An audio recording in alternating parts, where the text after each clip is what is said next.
Assalamu alaikum and welcome to Ekoni Shomoy. I'm your host Ahmed Dayan and this is the second episode of our series The Untold. Today Ekoni Shomoy will investigate how an engineer was forcefully disappeared during the fascist regime of Sheikh Hasina for speaking against the Indian Prime Minister Narendra Modi. Let us introduce our guest today. We're joined today by Masrur Anwar Chowdhury. He was a survivor of enforced disappearance and now a loud voice for other victims like him. He is currently a coordinator for Voice of Enforced Disappearances, VOED. He was one of the survivors who went to visit the secret prisons, Aina Ghor, with the chief advisor of the interim government, Muhammad Yunus. Mr. Mashroor, Assalamu alaikum and welcome to Ekoni Shomai. How are you today? Yeah, I'm fine, Alhamdulillah. Uh, I'm very thankful to you that you have given the opportunity for introducing myself and the horror things I have already faced and many others as like me. So yeah, I'm really feel privileged that you have given that opportunity to me to express my experience and other experiences. Thank you so much. We're really grateful for your time as well. So, Mr. Mashroor, we came to know about your experience from the Daily Amar Dish newspaper a while ago.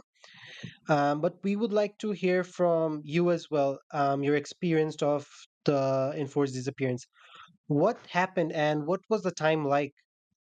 Uh, I already given some more interviews, and you already saw that in some social medias and other medias that I have already presented the situation and the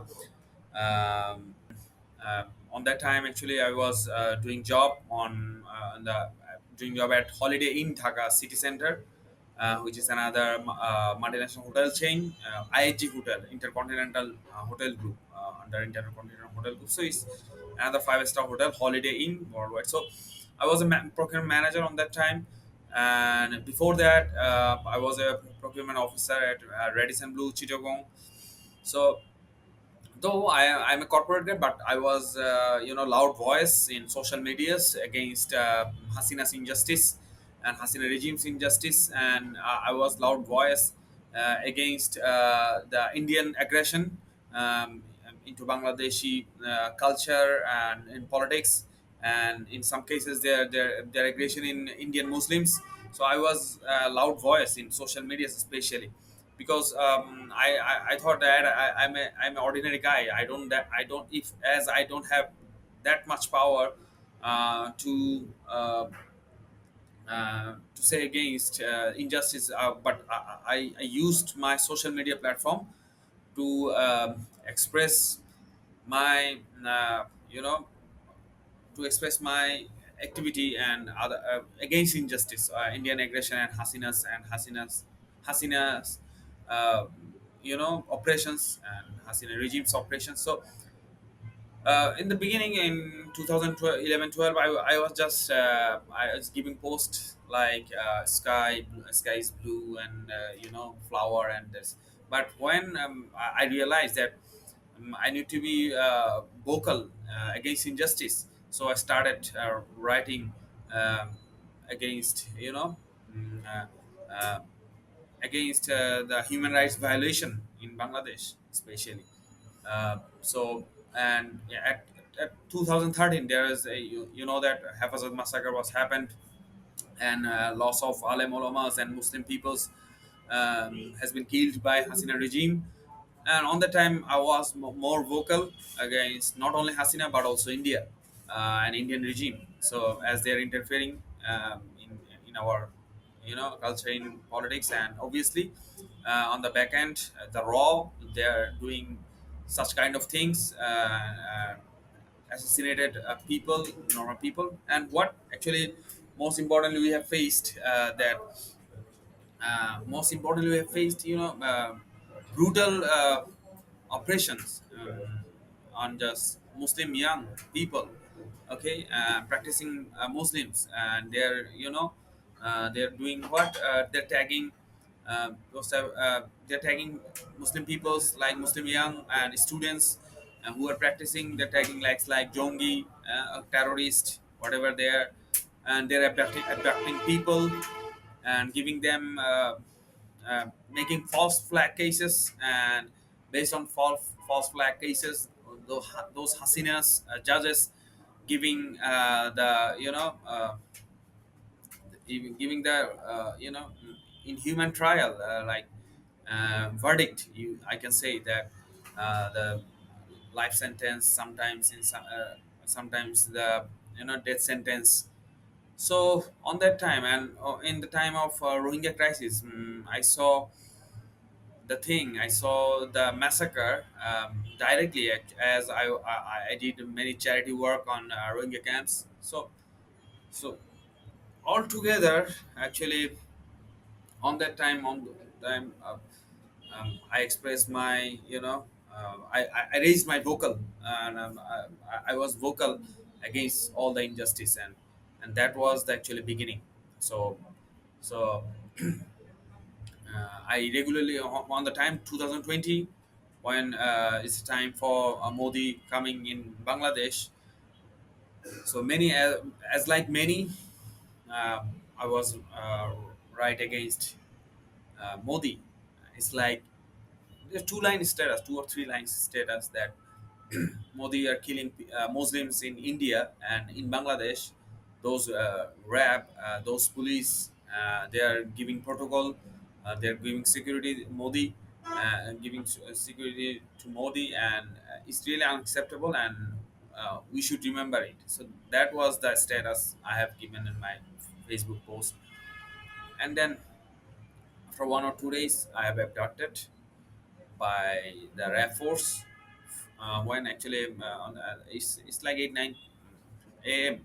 I'm just going to my office. I'm from Hatirjil, near Police Plaza, Hatirjil Bridge, near Police Plaza. So 4 or 5 6 members, they just blocked my rickshaw, and some 5 6 no civil dress police, whatever police or whatever. I didn't actually recognize them on that moment. So they just showed me the my Facebook profile, and asked me that is that my profile and all the writings they have, they showed me, and they're asking me, is that, are those my writings? Yeah, so I confess that yes, this is my profile. And so they're telling me that just come with us and sit down on the that was his highest, or in a microbus. It's a white color or cream color, I forgot. So okay, so on that moment I'm telling them, I have two small child. um, where are you taking me? um, what is my fault? Why are you taking me? So they're telling me, if you're not coming with us, we'll shoot you. So eventually I afraid, and I just sit down on the microbus, on the backside. Two guy just beside me, they hold my hand, they handcuffed me from the backside and blindfolded my eyes on the moment. So the thing is, I don't know actually, like 2 or 3 hours later, I discovered myself on a cell which is called toilet cell. It's like the toilet and the bed are together, and the thing is that they gave me they gave me a direction that you need to take water from the toilet side tap. Okay, so there was a blank bottle. So I just took the bottle and drinks the water from the tap out beside the toilet. So my toilet and the bed just side by side. And you know what? Actually, as I this is my nature. When I get so much tensed, and I prepared myself, so they're going to be. I'm going to encounter it, by them. So I was just mentally prepared for to be encountered. Okay, and I on that moment actually I just remembering my two kids, and the remembering my families, and that was really a hard time. So so I fall in sleep. within minutes. Okay, so after 2 or 3 hours, they just called me and just telling me that woke up, you need to come with us. So same feelings that they're going to encounter me. They're going to encounter me, and I took preparation and said la ilaha illallah. Okay, but they brought me on another room, and with blindfolded eyes and the handcuffs from the behind, I just sat down on the chair, and they started asking me questions, different types of questions. Tell me with which organization, terrorist organization you are involved, why you're writing these types of shit, or why you're writing these types of status against India, against Awami League. What's the problem with India and other things? And confess that you are. Do you remember who or what force were questioning you? Do you recognize them still? Yeah, but on that time actually I couldn't realize, but right now I know that is Alebuddin. Nowadays, everyone knows he was a cold-headed criminal, cold-headed killer, and rapist. So that one, that he and his team abducted me. It was his regular duty to abduct different types of people from all over the country. So he started beating me and asking me this type of shit questions, and every questions I just rejected that I'm not involved in anything, and you can check on my companies, and you can check my background, family background, and if you have any specific allegation against me, just check, go to my village or go to my house and go to my area, so you can ask everyone. So if there is any sign, so I think you can understand, because these types of militancy job, or who are involved in this militancy, obviously they are totally their activities and other things are like so much, uh, understandable. So but they can, my whole things in I was writing in from my original uh, name. Okay, and I'm posting my daily activities as well on that social media platform. So they were, as they're not getting any satisfactory answer, as they cannot make me confessed to confess to involve any other crime, or I mean, their questions. So they get angry, and they started beating me with belt, with uh, strong cane or something like that. It's like, or I don't know actually what it is. Okay, or it's a rubber stick or something like that, and telling me that tell some more names who are involved with you. Okay, give us the name, and they're asking me another, as you have seen that in Amar Desh, another two more engineers with me, which is from Mr. Farhad Alam Kausar, sorry, Kausar Alam Farhad and Asif Tajribat. Both are also engineers from Chuet. So they are my immediate brothers, junior brothers. So they're also from Chittagong. So after our office time, used to go outside and taking tea, okay, and gossiping and the stuff. So for that reason, so they're asking me why you are, uh, who are they? Give us the name, give us their numbers and other things. So they took the numbers and took the names. So and then they just bring me back on that cell again.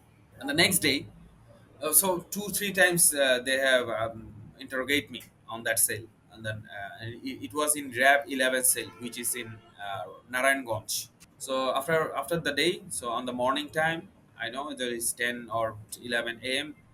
So they took me again from and again they took me on the car, their micro in the car. So and the micro started to on the highest started you know and I don't know actually where I was in RAB 11 or Narayan launch. On that time actually I couldn't realize, but the later I would realize. So the highest, and they started 11:10 or 11 a.m. And when after 1 hour, 1 and 2 hours, they stopped the highest, and a man just talking with some other, that he's telling that I am now in 300 feet. okay, which is 300 feet and is near Purvachal or Bosundara. Then when I heard that word that they're at, I mean, 300 feet, so I realized that I'm going, they're giving me crossfire. Okay, I'm going to be encountered. So again, I prepared myself uh, for the death and to be killed. And but again, they started, driving the highest. And after 1.5 hour or 2 hours, uh, the highest stopped, and I was just blindfolded like this. And but I was tried several times. I was tried to see actually where I'm going. So from the the bottom of the blindfold, I saw there is a rap headquarter or rap office, something like that. A signboard. I saw a signboard. So some member of that highest, he could just realize that I'm seeing, and I'm seeing the things. And so within a moment he was shouting that, hey, he's seeing everything. So tied his blindfold, and the man beside me, they just put the tissue paper inside the blindfolded cloth. And from that moment actually I couldn't see anything. So, Mr. Mashur, in total, how long were you abducted for? When were you released? They abducted me on 1st March, and I released this 9th or 10th March. It's around 9 or 10 days. When they released you, were there any sort of conditions that they gave you or anything like that for your release? Okay, so that was a really interesting and horror story as well. So they have tortured me so I was discovered that I was in another horror cell, which is I showed to the chief advisor. You saw, but that was newly painted. But on that moment, that was totally not painted and looking horror. And you know, they're giving the untasty, unhealthy foods and other stuffs, and they tortured me a lot there and interrogate me a lot there. And I saw some other guy there who is a doctor for that they're on that other cells, like 4 or 5 cells. So they're like, someone is 9 months, someone is 2 years, someone is 3 years, then 1.5 years. And another man beside me, those guards, they used to they used to beat him as he's shouting. Okay, so for he's shouting and he's throwing the foods. For that reason, they they beat him a lot. And the man, he's crying until he stopped his crying. They continue their beating. And I asked other guy, but on that moment actually we could not talk. Actually we are whispering each other by what it can say. It's like fish, yeah, these types of way, yeah, yeah, whispering. And sometimes we wrote on the wall, not just it's like, what I can say, that just moving my hand they can understand actually what I want to say. After 7 8, after 6 7 days or 7 8 days, they just bring me back from the RAB, from that TFI cells to again the first cell. I was in first day in RAB 11. When they're planning to expose me, so they took us with other two engineers. So I on that moment actually I could realize that they also abducted them. Okay, Kausar, Farhad, and Ribat, and as well as another guy with us who are abducted 1 or 2 weeks before. We four actually, they took us four. And it was like 11 p.m. or 12 a.m. that time. Actually, I'm talking about the day before they're exposing us. Okay, the night. So they took us on Naranganj signboard area. Okay, so we were in that highest in the micro. Someone from them suddenly started, hey, Thordor, জঙ্গিধর, huh? Uh, so and four other guys, they just catch four other guy, and they just pick them, and the four other guy also was with us in the micro highest, and the highest just returned back to the cell. So on the moment, actually, we couldn't realize actually what is happening, but next day, they prepared to exposing us, and we were there. And beside us, we four are there: me, Farhad, Ribat, and another one is Rakib. He was Quran Hafiz from a madrasa. He was a student. No, he was a teacher on that time. So, and you know what, all the medias in front of us, they are telling me, just walk, okay, and then go back, nothing else. They didn't ask any questions. Actually, we were waiting that they are going to ask questions and we'll reply, but they didn't ask us anything. Then we could realize that the yesterday night, or that night, actually it was they are preparing a false case and false terrorist case. Okay, so on the next day, so they put us on the jail, and we saw on the newspaper headline that these four members, they are planning to make a massacre in the country, or massacre in that uh, uh, I mean in Thana area, Narayanganj, and they are involved with militants. Okay, they're involved, and they're planning to doing things against the country. Okay, and lots of things they have written on the newspaper. And then for 10 months we were in the jail, me, myself, and another one, Mr. Riba, after 11 months, and Mr. Farhad around like 13 months. So around 1 year average we were in jail. Okay. So we know that you recently visited the Ainagor, or the cells that you were kept in with the chief advisor of the interim government. So we have also seen a lot of claims that a lot of proof have been wiped off in the past few months, which also includes the new paint on the walls that you've mentioned. Um, how was the prison different when you were there to your visit now? Is it a huge difference? Huge difference. There is four or five cells. Okay, like six cells or six or seven cells. They just broke the partitions and broke the middle wall, and it took like the huge space. And they broke many things. On the they changed the ceiling.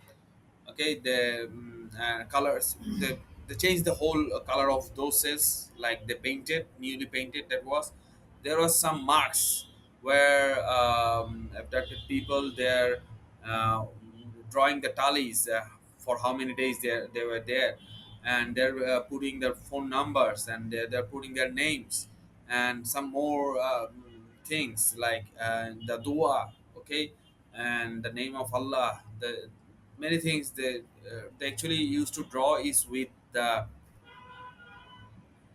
what I can say, I forgot the fish, bones. Yes, with the fish bones. Yeah, so they used to write these fish bones.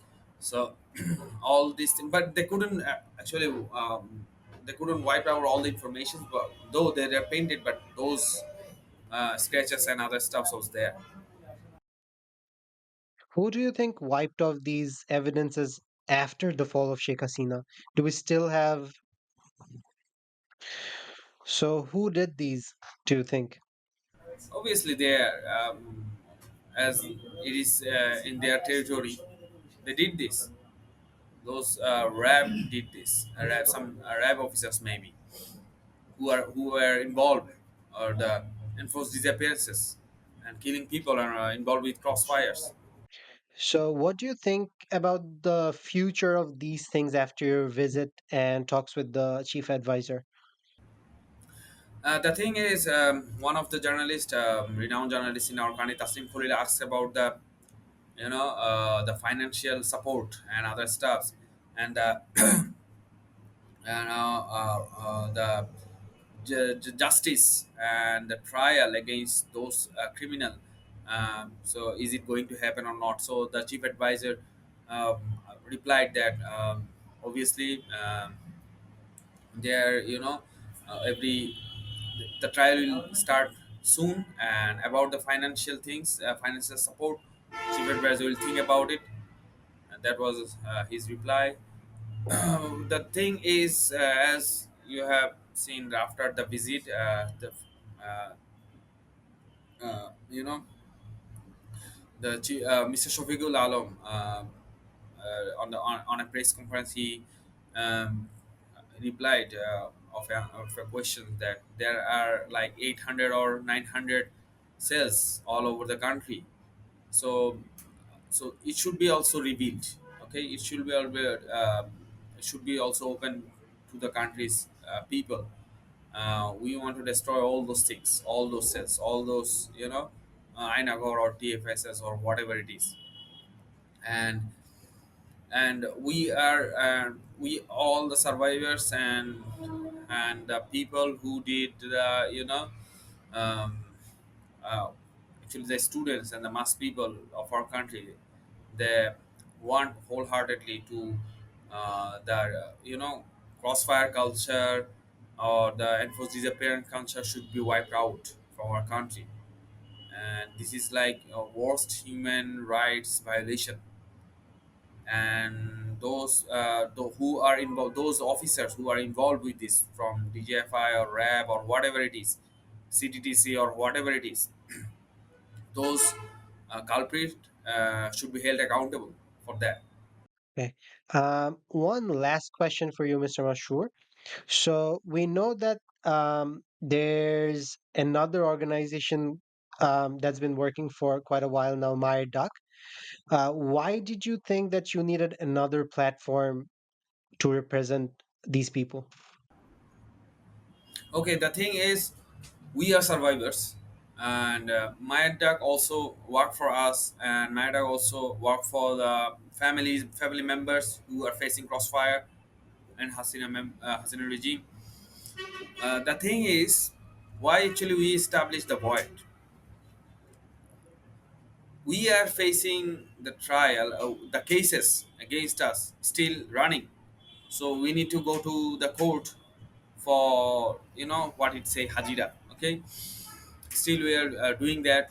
So I think we thought actually that we survivors like Mr. Maruf Jaman, Colonel Hasinur, Brigadier Azmis, and many more survivors like Mr. Ahmed Rafiq, and many more survivors are there in our platform, uh, who who thought that for those cases and getting the rights and the financial support from the government, we should be together as we are sufferer, so we can express the real things to the government. Okay, and to the right people, as we know the things actually what happened for other, what happened actually for the victims. And we know that well actually how those things were established, like the enforced disappearance culture. Actually it's not, you cannot say Hasina just Hasina did those alone. That was structurally established, like every single wings, like Hasina's family, his her regime. Okay, and the judges like Manik, who are the slaver of Hasina. So and the whole system was directly involved with those enforced disappearance culture and other stuff and crossfire things. And I can say like elite, what you can elite progressive minded people also involved indirectly. Some renowned medias, they used to do media trial to those victims and to those survivors, and they also helped Hasina to establish the trend that this is Jongis people or terrorist people are the threat. They are doing things and they are planning to they are and they are planning to revolt against Hasina with the name of Islam, Islamic jihadists, and other stuff. There, every single day, every single time, you can check those renowned newspapers. Uh, you know the name. I don't want to mention. So they make the narrative, and Hasina regimes executed those narrative. Okay, so that was institution. Those culture was institutionalized by the whole, regime. So what actually I want to say. So for that reason, actually, I myself or any other survivor, they themselves cannot do it. Okay, or actually, as my attack doing this job perfectly, but they have a loss of pressure. Okay, and they are already working with other family members of the victims who face crossfire and other stuff. So we thought that we should make this platform, and one thing we actually realized that there is no other platform all over the world which made by the survivors of enforced disappear. So for that reason, actually, we took the initiative together to establish our platform, which is named Void, to raise voice against the injustice in future injustice, or and we are together to fight against enforced disappearance culture. No, thank you so much for that. Thank you so much for your continued support, fightings, and everything. And of course, thank you for your time today with us, Mr. Masrur.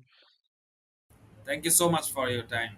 We're trying to reach our voice in the global platform.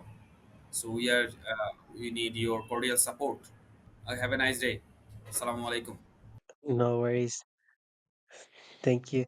So another episode ends, but the discussion goes on. Make sure to drop a follow for more of the Untold. Till then, stay safe, stay healthy. Assalamu alaikum.